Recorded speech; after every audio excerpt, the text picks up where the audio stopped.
Bismillahirrahmanirrahim. Assalamualaikum warahmatullahi wabarakatuh. Alhamdulillahirabbil alamin wa bihi nasta'inu bi umuri dunya waddin. Asyhadu an la ilaha illallah wa asyhadu anna Muhammadan abduhu wa rasuluhu la nabiyya ba'dah.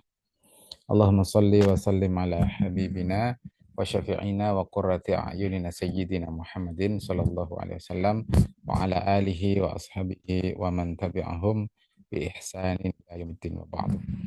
Wa aqulu subhanaka la ilma lana illa ma 'allamtana innaka antal alimul hakim wa la haula wa la quwwata illa billahil aliyyil azim.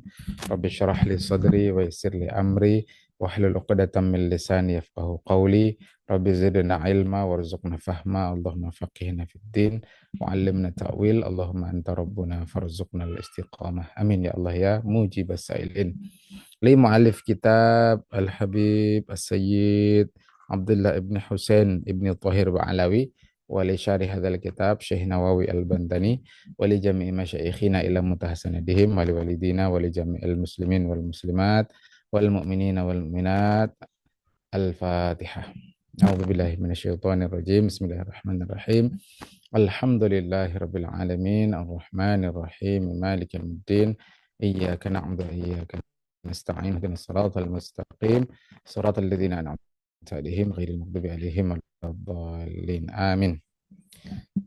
Ayah bunda wali santri Ma'had Darul Ma'arif yang dirahmati Allah, alhamdulillah bersyukur kepada Allah Subhanahu wa taala di malam hari ini, malam kelima bulan Jumadil Ula tahun 1447 Hijriah atau bertepatan dengan tanggal 26 Oktober tahun 2025 Miladiah.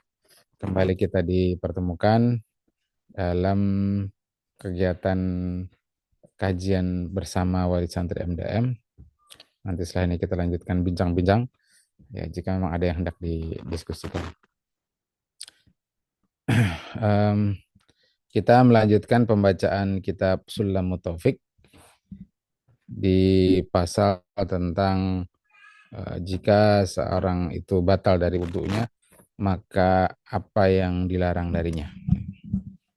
Sebenarnya ini sifatnya kaji ulang ya. Oh, ini sudah pian kaji juga, mungkin pernah di pondok pesantren, kajian-kajian di masjid, dan lain sebagainya. Tapi tidak ada salahnya kita mengulang-ulang, mudah-mudahan dengan niat mengambil barokah dari sahibul kitab, ya, termasuk ilmu yang ada dalam kitab ini.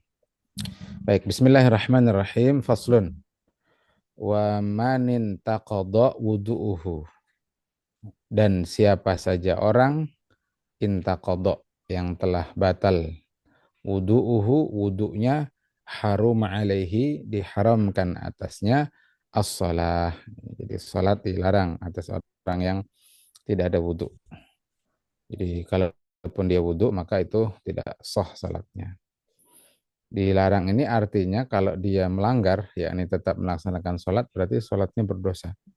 Jadi ada salat yang justru berdosa, yaitu salat yang sengaja dilakukan padahal tidak ada wudu.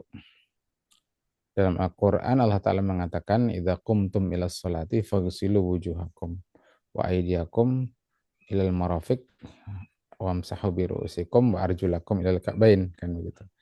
Jadi kalau hendak salat ada perintah wudu. Nah, ini tidak ada wudu kok dia salat. Nah, maka dia diharamkan.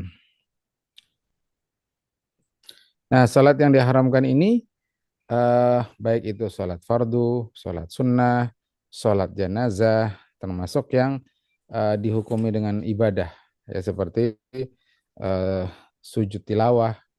Jadi kita misalkan mendengar ada ayat-ayat sajadah, lalu kita sujud padahal tidak ada wudu. Nah, itu haram juga. Kemudian sujud syukur. Nah, ini sering terlanggar. Biasanya pemain atlet bola, tinju kah, atau apakah gitu, mencetak gol lalu sujud syukur. Nah, padahal dia tidak ada wudu misalkan. Nah, maka ini juga terlarang sebenarnya. Nah, termasuk dalam kitab Mirqatus Su'ud, syarah dari Sulamut Taufik, disamakan dengan as-shalah ini adalah mendengarkan khutbah Jumat. yang di masjid ya, yang di masjid. Jadi artinya ketika mendengar khutbah Jumat itu mesti dalam keadaan suci. Kenapa? Karena disebut binaan ala annaha badalun min rakaatain. Karena khutbah Jumat itu posisinya menggantikan 2 rakaat sholat zuhur. Makanya sholat Jumat itu hanya 2 rakaat. Sementara itu di waktu zuhur. Zuhur kan 4 rakaat. Nah, 2 rakaatnya itu diganti dengan khutbah Jumat. Kalau dia dalam keadaan tidak suci, ini laki-laki ya, masuk ke masjid mendengar khutbah, maka itu haruma, disebut sini kan haram baginya. Nah, berbeda nanti dengan khutbah selain khutbah Jumat, misalkan khutbah Idul Fitri, Idul Adha, khutbah salat kusuf, kemudian khusuf, istisqa, dan sebagainya. Itu hukumnya dianjurkan untuk suci. Jadi tidak wajib dalam keadaan suci. Naam itu as-shalah, kemudian buat tawaf. Nah, tawaf ini juga disyaratkan harus dalam keadaan suci. Karena Nabi mengatakan tawaf itu sholat, cuma bedanya seperti sholat, bedanya kalau sholat tidak boleh bicara, kalau tawaf boleh bicara. Ya, meskipun dianjurkan untuk tidak banyak bicara, kecuali untuk keperluan membimbing jamaah, misalkan kalau kita amir safar umroh atau haji. Istilahnya tour leader. Nah, tawaf yang dimaksud ini mencakup tawaf fardu, ya. Misalkan kita umroh, kita merupakan tawaf yang menjadi bagian dari rukun umroh, ataupun tawaf wajib itu termasuk tawaf wada, ya, tawaf perpisahan. Kemudian kalau haji ya tawaf ifadah namanya. Nah, ataupun tawaf sunnah, itu tawaf yang kita lakukan dengan di luar rangkaian ibadah haji dan umroh. Nah, itu tawaf sunnah. Baik, kemudian juga terlarang wa mahamlul mushaf, ya, wa mashuhu ila sabiyyi lidirasah. Nah, juga dilarang membawa Al-Qur'an, ya, membawa Al-Qur'an. Membawa Al-Qur'an ini yang dimaksud adalah misalkan dalam tas, misalkan. Ya, atau membawa itu dalam arti memindah dari satu tempat ke tempat yang lain, dari satu rak ke rak yang lain. Gitu. Tentu dengan menyentuhnya kan wa mashuhu. Disamakan dengan Quran cetak itu adalah Quran digital. Jadi di grup kemarin ada yang nanya bagaimana dengan Quran digital. Ya Quran digital sama, selama dia statusnya terbuka aplikasinya itu, maka membawa HP yang aplikasinya itu terbuka padahal dia dalam keadaan tidak ada wudhu itu haram. Ya. Atau membawanya ke dalam WC makruh. Nah itu. Jadi hati-hati bagi yang biasa baca Quran dari HP, pastikan ditutup aplikasinya. Kalau kita dalam keadaan batal atau lupa ternyata masuk ke dalam WC. Jadi selesai membaca itu pastikan ditutup. Ya, karena itu hukumnya sama dengan Quran cetak. Nah, termasuk dalam menyentuh itu adalah bagian yang tidak ada tulisannya. Jadi Quran itu kan ada hasyiahnya, ya, pinggir atas, pinggir bawah, pinggir kanan, pinggir kiri. Itu ya, misalkan ya kita ingat dulu waktu kecil itu ibu kita kan ngajari ngaji di kampung. Nah, kita misalkan nggak usah orang lain lah, kita batal misalkan lalu memindah lembaran Quran. Nah, dipegang ininya, ujungnya misalkan, ujung dari kertas itu juga nggak boleh sebenarnya, secara hukum nggak boleh. Nah, kalau mau dipindah gimana? Dipindah pakai ini, pakai stick, tongkat kecil.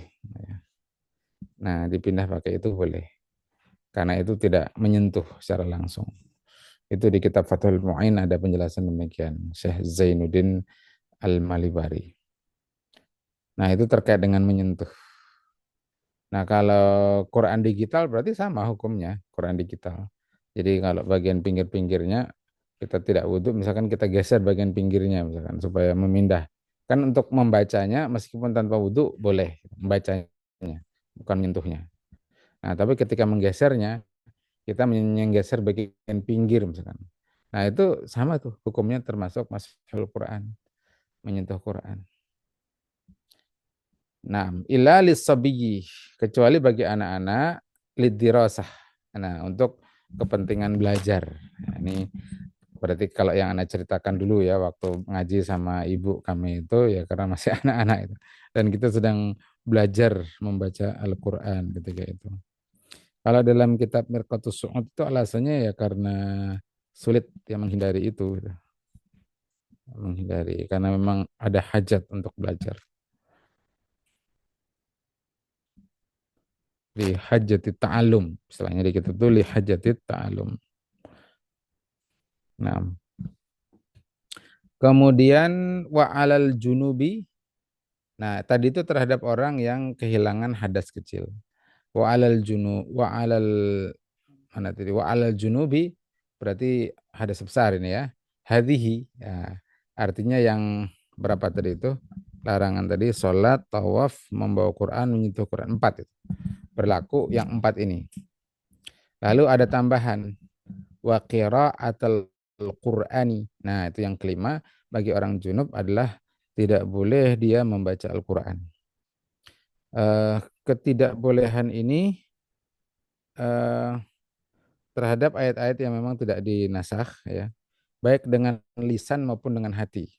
Di Mirqatus Su'ud ya, bil lisan la sama dengan lisan bukan dengan hati. Maksud kalau dengan hati berarti boleh itu. Ya, bil lisan jadi eh, la bil qalbi artinya dengan hati boleh.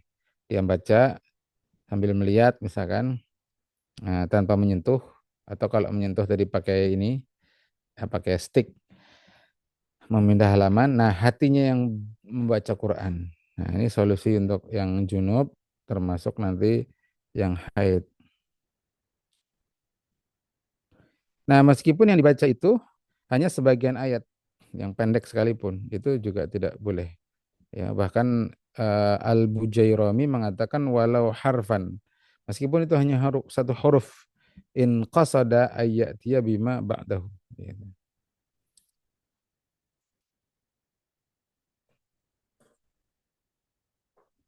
Nah, eh, itu kemudian nah kenapa? Karena ada hadis Nabi. Nabi mengatakan la taqra'ul haidu wal junubu syai'an minal Quran. Jadi kata Nabi tidak boleh orang haid dan junub itu membaca sedikit pun dari Al-Quran. Dan disebut membaca itu adalah melafatkan dengan niat. Dengan lisan, dengan lisan. Kalau di dalam hati itu tidak termasuk dengan qiraatul Quran. Kemudian wa muksul masjid. Nah, kemudian juga terlarang bagi orang yang junub termasuk wanita haid itu adalah berdiam diri di dalam masjid ya. Walau lahzotan. Jadi kalau dalam syarah itu walau lahzotan meskipun hanya sebentar ya. Au jidaruhu atau bahkan sekedar menempel di dinding masjid itu tidak boleh gitu. Ya. Em, ayatnya itu kan satu rangkaian tuh.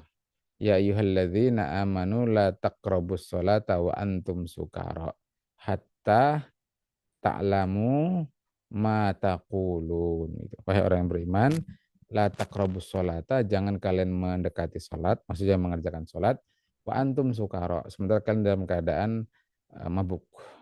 Hingga kalian ta'lamu memahami ma taqulun, apa yang kalian baca.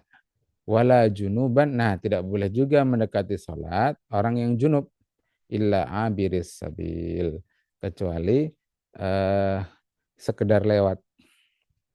Nah, dikaitkan dengan la taqrabus shalah karena salat itu di masjid gitu kan umumnya. Nah, wala junuban, tidak pula orang yang junub illa abiris sabil, kecuali sekedar lewat. Maka kalau misalnya ada barang tertinggal di masjid eh, lalu dia ingin mengambil dalam keadaan junub boleh saja diambil lalu keluar lagi. Jadi intinya tidak makes ya, tidak muksu. Muksu itu artinya berdiam ya dengan duduk gitu. Wa 'alal haidi wan nufasai, dan terhadap wanita yang haid dan orang wanita yang nifas yaitu orang yang wanita yang baru melahirkan, selesai melahirkan, hadhihi, ya ini tadi. Ada berapa tadi itu? 4 ditambah qiraatul Quran, 5 muksul masajid, 6. Nah, ditambah lagi yang itu 6 wasaumu. Nah, saum. Kalau orang junub puasa boleh gitu kan. Muda Isa meriwayatkan bahwa Nabi itu dalam keadaan junub beliau puasa. Gitu kan. Orang tidak wudhu puasa ya tidak masalah. Nah, tapi kalau wanita haid itu dilarang dia puasa. Qoblal inqita'i, sebelum inqita', ya, sebelum terputus. Apa yang terputus? Darah haid. Maksudnya terputus itu berhenti, ya, sebelum berhenti darah haidnya.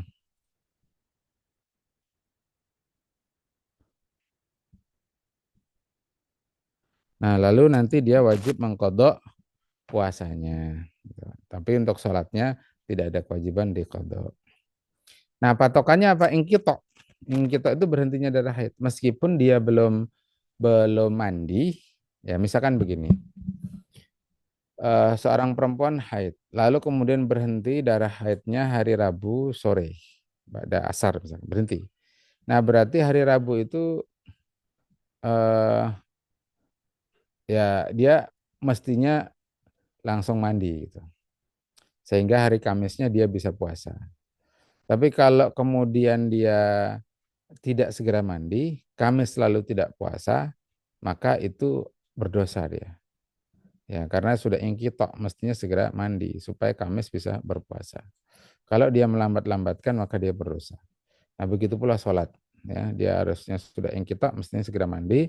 Kalau dia melambat-lambatkan tidak mandi lalu tidak sholat, maka itu terkena fawailul musallin alladzina hum an sholatihim sahun. Orang yang melambat-lambatkan pelaksanaan kewajiban sholat. Wa tamkinu zauji wasaidi minal istimna'i, dan tamkin, ya, memberi kesempatan. Jadi tamkin ini berarti atap ke asaumu, ya kan, sebagaimana muksu, ya, qiraatul Quran.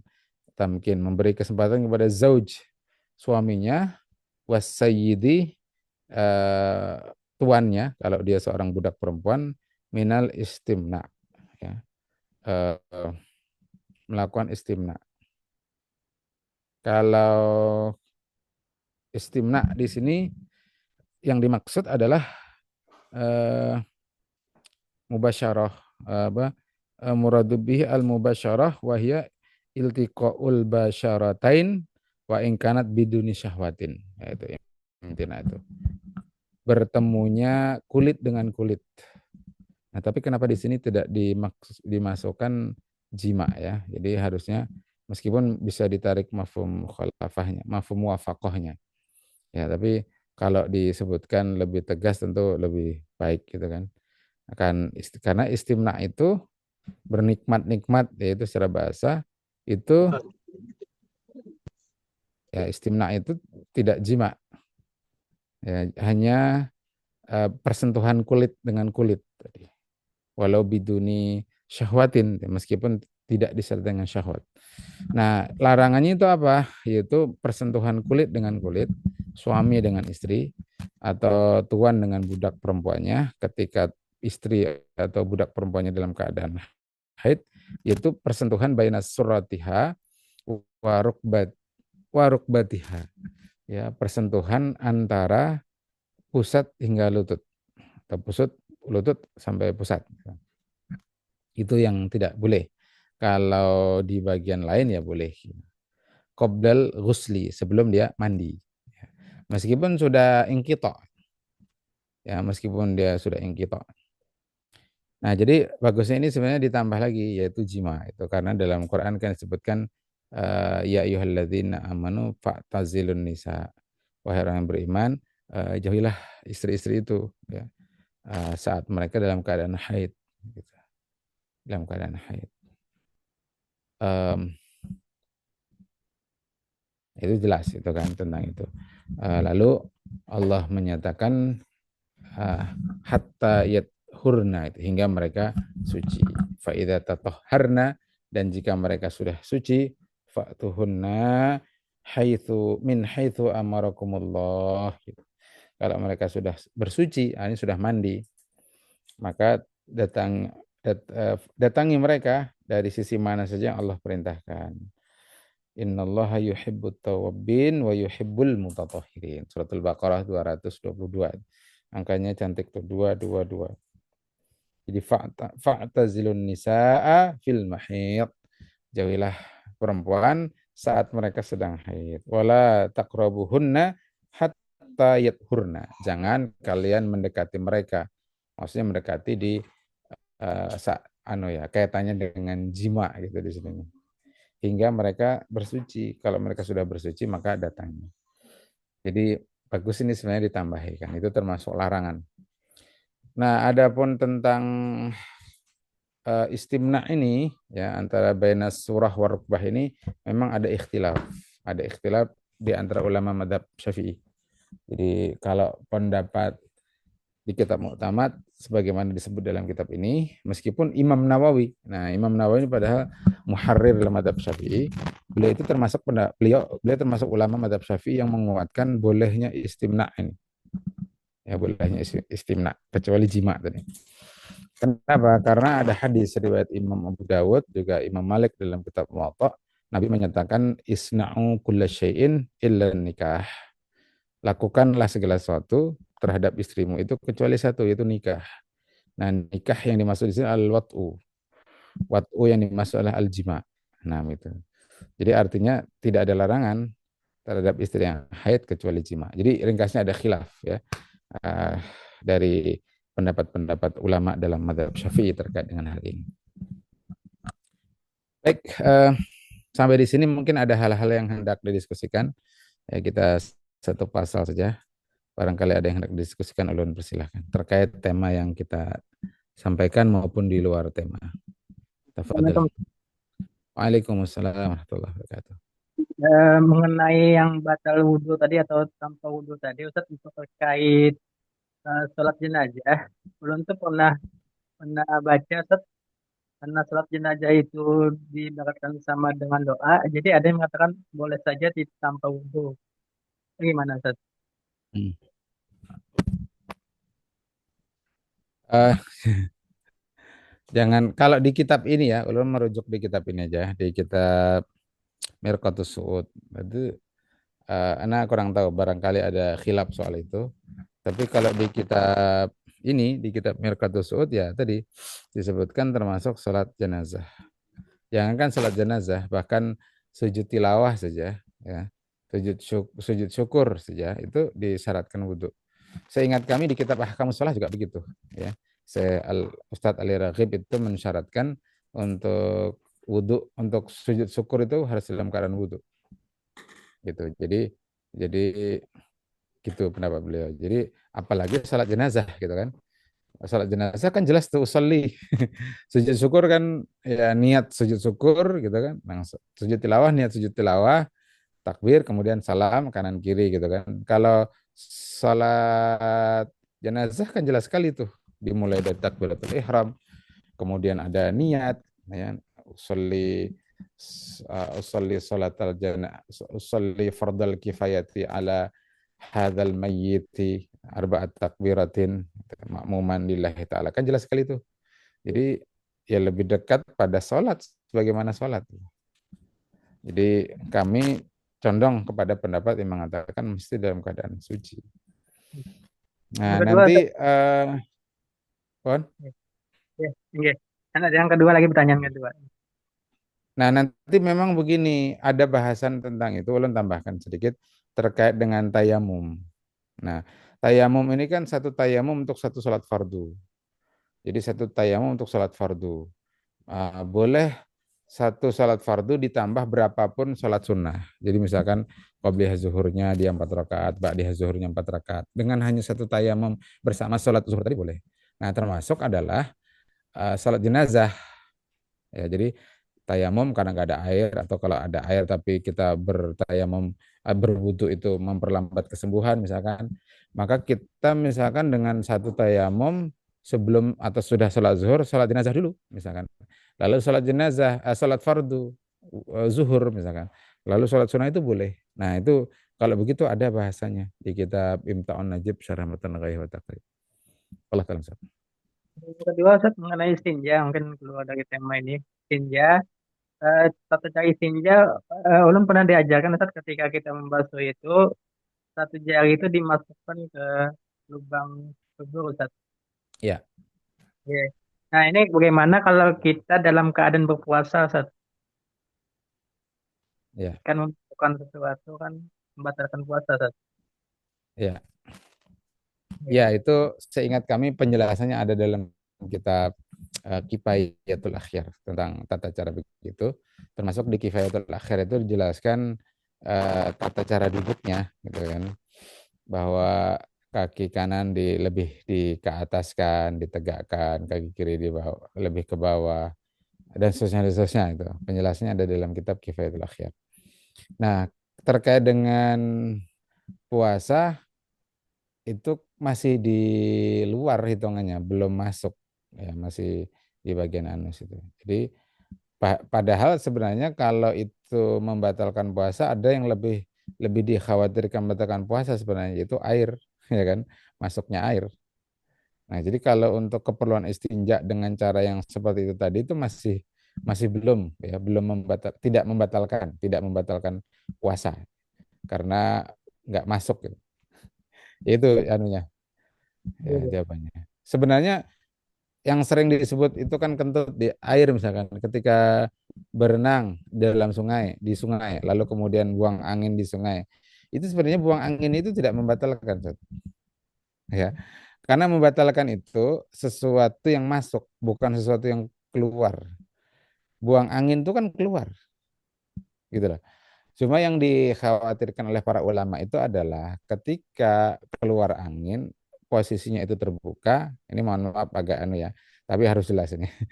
Anu lalu kemudian setelah angin keluar itu kembali gitu loh. Air itu kan punya tekanan ya. Apa namanya itu? Hukum tekanan tuh. Bernoulli ya.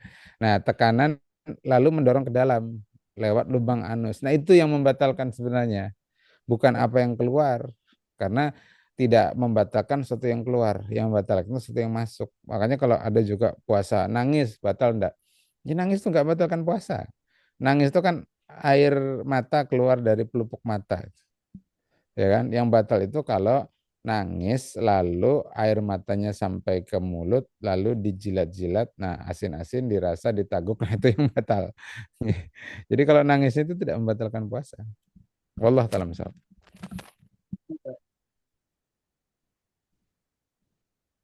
Oke, ada lagi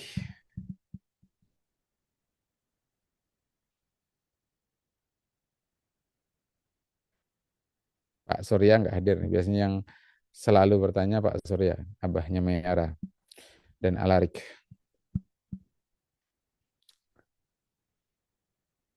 Pak Johin Ho. Ini Pak John ya, ayahnya Ananda Lulu dan Ananda Athaillah.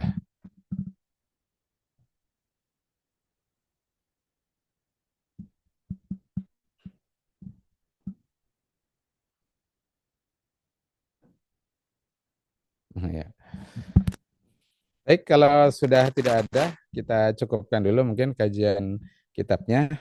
Hadza akhiruhu wa sallallahu ala sayyidina Muhammadin sallallahu alaihi wasallam. Subhanakallahumma bihamdik asyhadu an la ilaha illa anta astaghfiruka wa atubu ilaik. Hadanallahu wa iyyakum ajma'in wal afu minkum. Assalamualaikum warahmatullahi wabarakatuh.